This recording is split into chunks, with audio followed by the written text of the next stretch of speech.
Bonjour, my name is Carlos and this is how I did 2 weeks in France, seeing as much as possible by myself. I started the trip in Paris and the next day I took a train to Cannes. At Cannes I rented a car and did a round trip to Étretat. On day 3 I went to Mont-Saint-Michel with a stop in Longnes-sur-Mer and Corbes-sur-Mer and returned back to Cannes the same day. I then returned to Paris for the next 3 days, one of which I did a day trip to Versailles. On day 7, I took a train to Montpellier and stayed there for 1 day. I then spent the next 2 days in Nîmes with a day trip to Pont du Gard. After that, I took another train to Marseille with a stop in Avignon. After 2 days in Marseille, I went to Nice for the final 2 days, one of which I did a day trip to Èze. I took this trip back 1 year ago, but I put making this video on hold for several months due to my health. I'm doing much better now.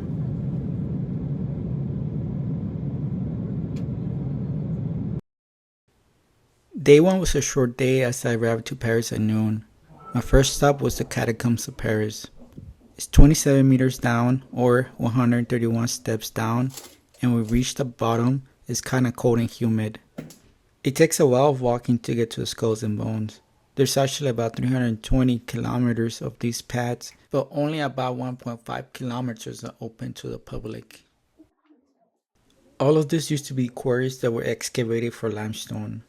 Until 1786, when the city of Paris had a problem with the cemeteries overflowing, it was decided to place the remains in the quarries.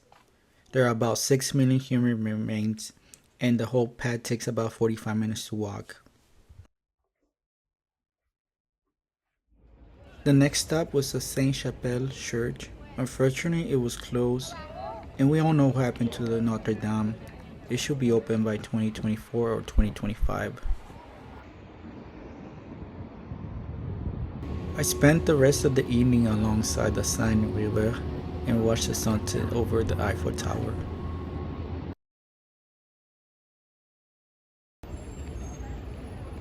Day 2, I will leave Paris but eventually come back. I took the train at the Saint-Lazare station to Cannes. It took about 2 hours to get there. When I arrived, I picked up my rental vehicle and made my way to the Étretat Cliffs. What I saw was incredible.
Day 3 will be the craziest and most ambitious days from the whole trip. I woke up early and drove to Longnes-sur-Mer, where they have these bunkers from World War II. Since I got there early, there were very few people around, so sometimes I had the whole bunker to myself.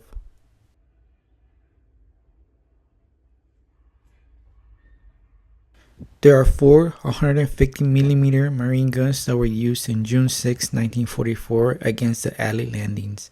This is the only battery in Normandy that kept its original guns, and the bunkers are in good condition with the exception of one. At the time of the video, there was construction nearby. It looked like they were building restrooms in a parking lot, so if you visit now, it should be completed.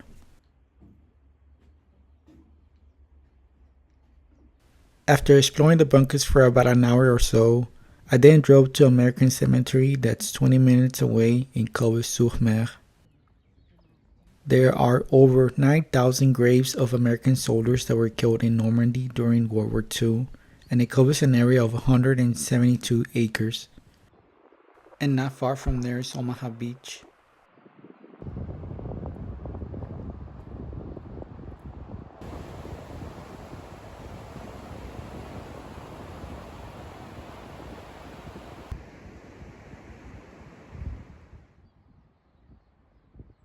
Just up the road, there's this really cool museum. All of this was used in World War II, and I highly recommend stopping by if you ever visit the cemetery.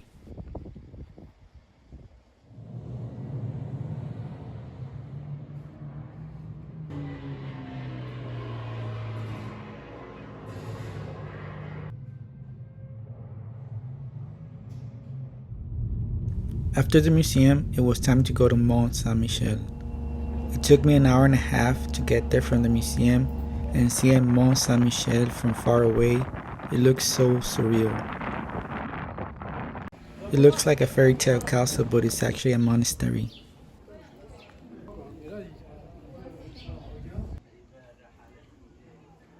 The history of this island spans centuries. It was used by the Romans as a strategic defense. Then in the 8th century, according to legend, Archangel Michael appeared to Albert of Avranches, the Bishop of Avranches, and told him to build a church here.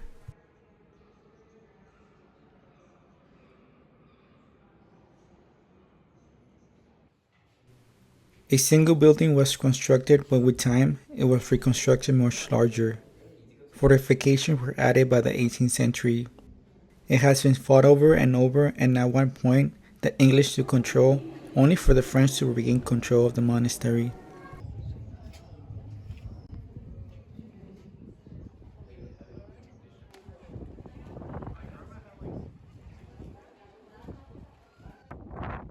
One amazing feature about this place is that when it's low tide, you can walk around the island. But when its high tide comes, you better run or you get trapped. There have been times tourists have to be rescued.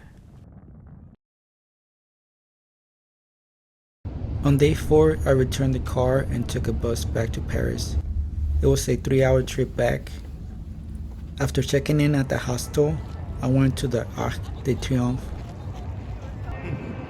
Completed in 1836, it was commissioned by Napoleon to commemorate the victory of France in the Battle of Austerlitz. It does require some exercise to get to the top. There are elevators, but it's only for those with reduced mobility.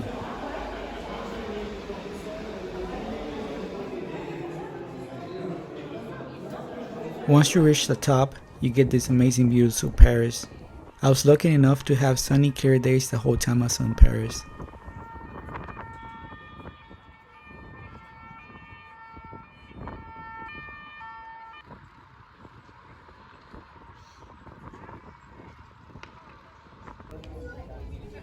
I then made my way down to Champs-Élysées, but not before spending more time admiring the Arc de Triomphe.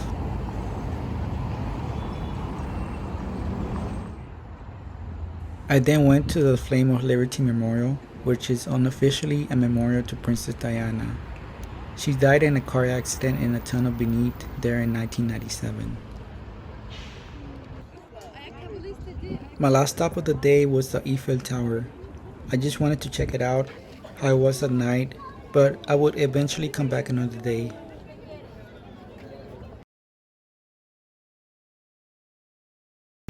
Day 5 was a visit to Versailles, and it was incredible.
Unfortunately, I didn't get to see everything. It was closing time. The next day, I would visit 3 different places, starting with the Pantheon, not to be confused with the Pantheon of Rome. This one was built centuries later. Although it is modeled after the Pantheon in Rome, the Pantheon in Paris has a taller dome. Completed in 1790, just as the French Revolution had started, it was intended to be a church, but with the revolution, it was voted to be turned into a mausoleum for distinguished French citizens, such as Victor Hugo.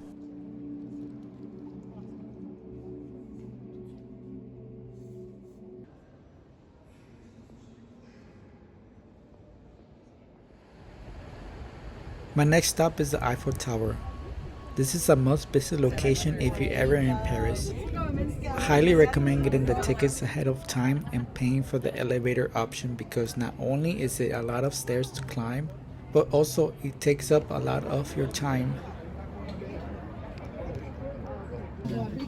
Completed in 1887, it only took 2 years to construct. At the time of the video, the Eiffel Tower was being repainted for the 2024 Olympic Games, so it should be a different color by now.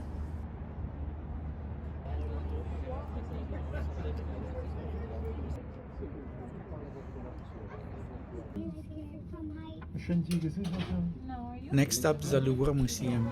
But before I made a stop at Place de la Concorde, this is where Marie Antoinette and King Louis XVI were executed in 1793. Just before reaching the Louvre Museum, you're greeted with the Arc de Triomphe du Carrée, built to commemorate Napoleon's victories. The world's most visited museum, the Louvre has over 38,000 objects on display, such as the winged victory of Saint Maurice, Venus de Milo, and of course the most famous painting, the Mona Lisa, painted by Leonardo da Vinci during the Italian Renaissance. It is quite impressive, but to be honest, it is a bit overrated in my opinion. There's definitely more impressive artworks in the museum.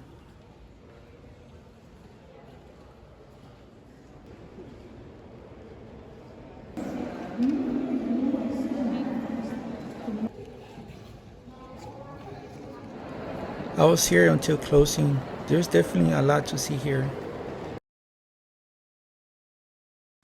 It was time to head to Montpellier in the south of France. I took the TGV high-speed train that can travel up to 300 kilometers per hour. I arrived on Montpellier Saint-Roch station from Paris Gare de Lyon in 4 hours. This was so much different than Paris, less crowded, cheaper, and the people seemed a lot nicer. I did have to use the little French I knew to get around. Not much English is spoken here compared to Paris. There are some very interesting buildings here, such as the Porte de Peru, a monument made for King Louis XIV, and the Chateau de Eau de Peru, which is the water reservoir tower for the aqueduct that's behind.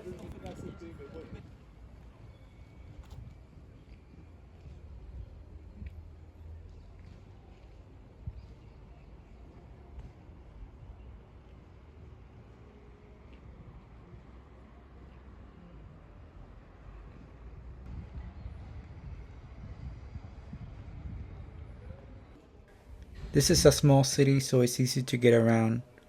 It has a more medieval feel to it. I spent the rest of the day exploring the city's narrow street.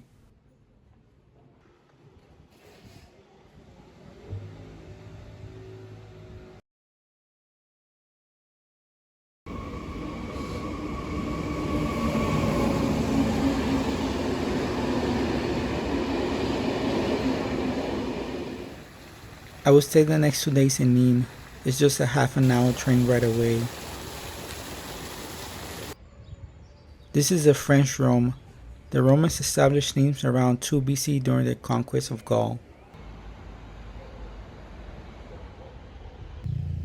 A number of Roman buildings still remain. One of those buildings being a Roman amphitheater, the Arena of Nîmes, built around the same time the Colosseum in Rome was built.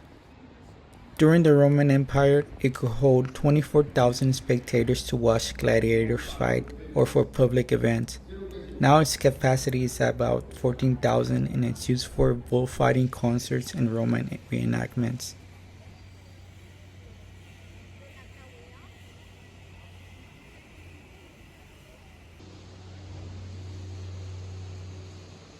Another Roman building in Nîmes is the Maison Carrée, meaning square house, one of the best preserved Roman temples from the Roman Empire. Built around 4 to 7 AD, it's one of the most beautiful temples I have ever seen. Unfortunately, it was closed due to COVID restrictions.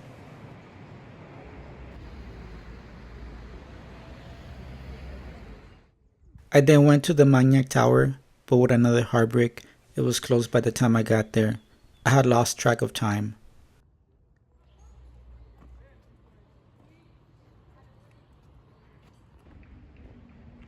The last stop was the ruins of the Temple of Diana. Built sometime in the 1st century under Augustus, many experts believe it was actually a library.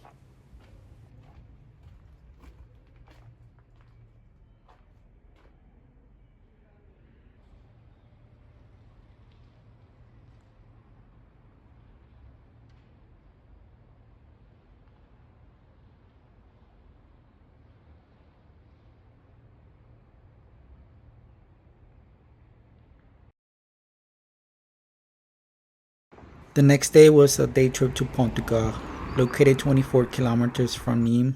It's the tallest and one of the most well-preserved Roman aqueducts in the world.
I recommend visiting the museum that's nearby. It shows how the Romans transported water, how they lived, and how the Pont du Gard was built.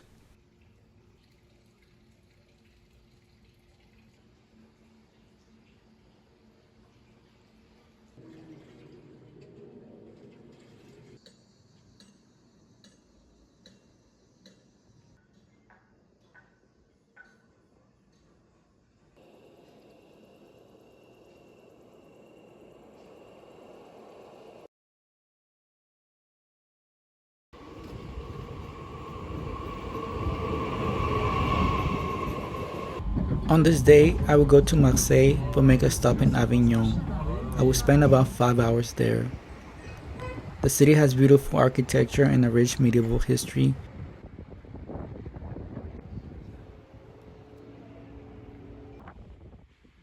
Just at the edge of the Rhone River, there's a small beautiful garden with lots of ducks, fish, and swans.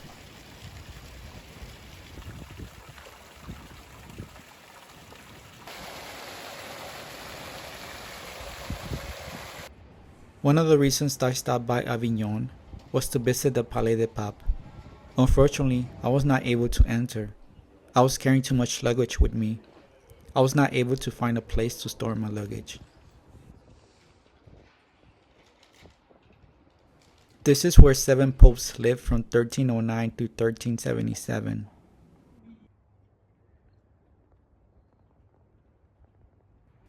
I then continued exploring the city, walking through its narrow streets. There are areas that seem to be from a French movie set. It's just a perfect picture location.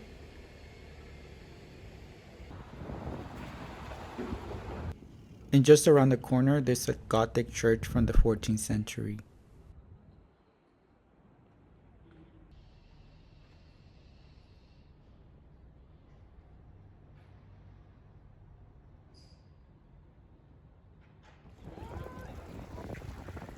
It was then time to go to Marseille. It only took about less than an hour to get there. I wouldn't do anything else afterwards but just to rest.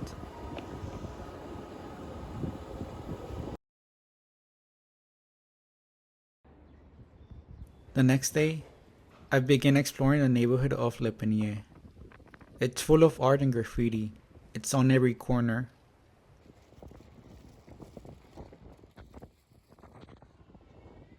Just inside the neighborhood, there's this former poorhouse, La Vieille Charité, that's been turned into a museum. It was completed in 1749.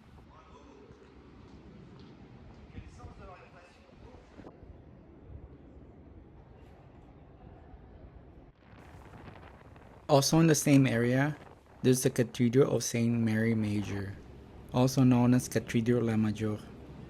It was completed in 1896. It's a Neo-Byzantine cathedral. It's one of the largest in France.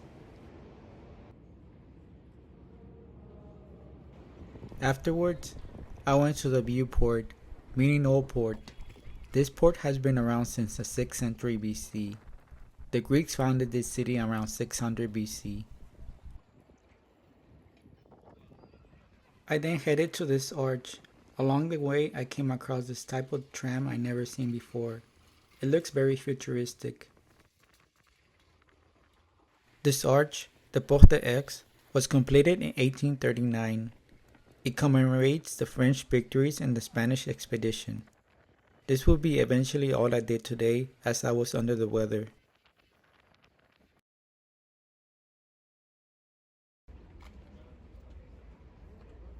On this day, I will go to the Basilica of Our Lady of the Guard, also known as Notre Dame de la Garde. Completed in 1897, it's another Neo-Byzantine church.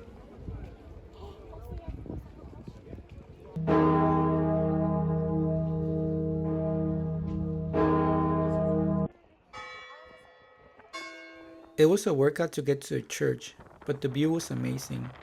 There is a small little train available to take, but I didn't know there was one until I had reached the top.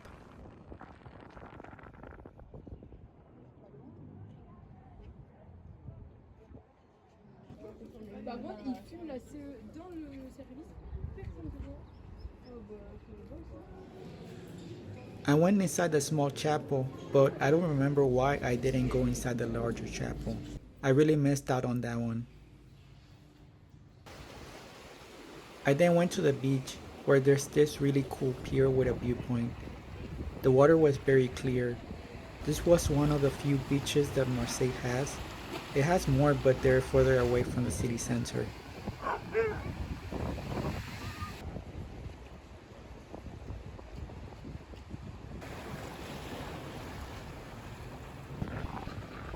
I then continued walking along the coast, stopping by a monument called La Porte de l'Orient. It's a memorial to the French soldiers that died in Africa and Indochina. I didn't do much afterwards. I was still recovering from being sick. I called it a day and just relaxed.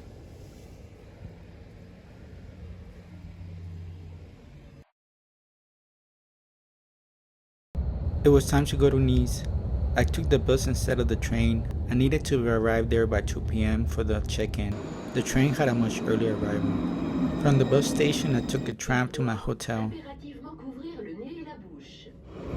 After checking in, I made my way to the beach, coming across a church and beautiful buildings along the way. I can see why Nice is the most popular holiday destination in the French Riviera.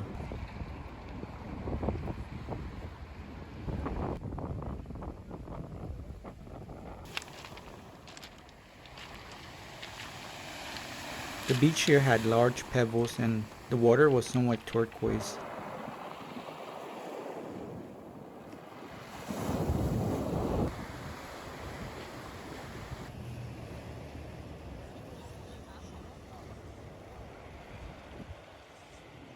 I then started walking along the sea, stopping by the city letters.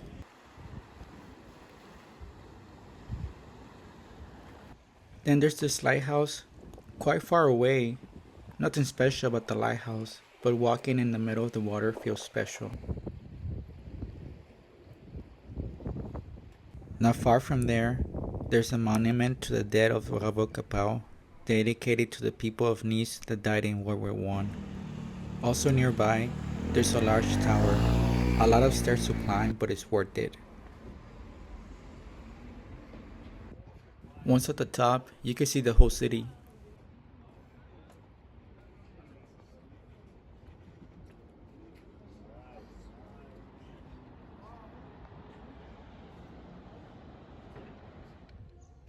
Just as the sun was going down, I headed to the old Nice. If you think it looks a bit like Italy, it's because Nice used to be part of the Kingdom of Sardinia, which would eventually become part of Italy.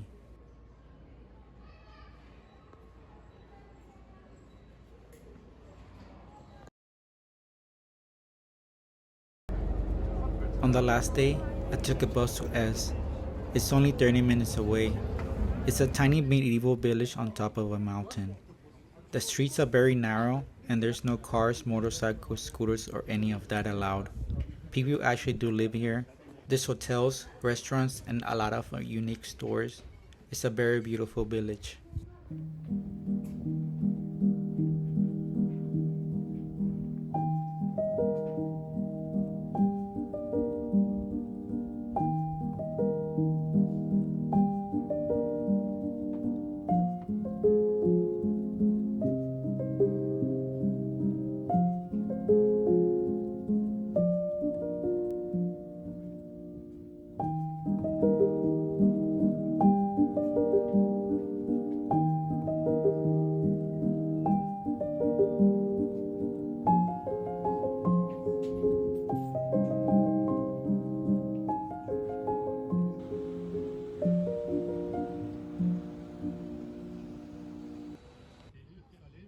There's also this gorgeous garden with a large collection of cactus and succulents from different parts of the world. At the peak of the mountain, there's the ruins of a castle. It belonged to the Dukes of Savoy, but sadly it was destroyed in 1706.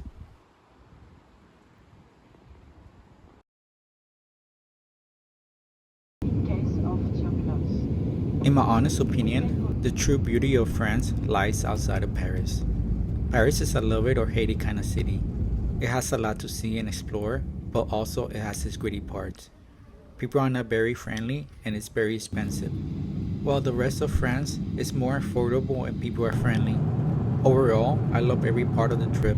I'll never forget my time in France and I hope to come back one day. And as the French say, voila.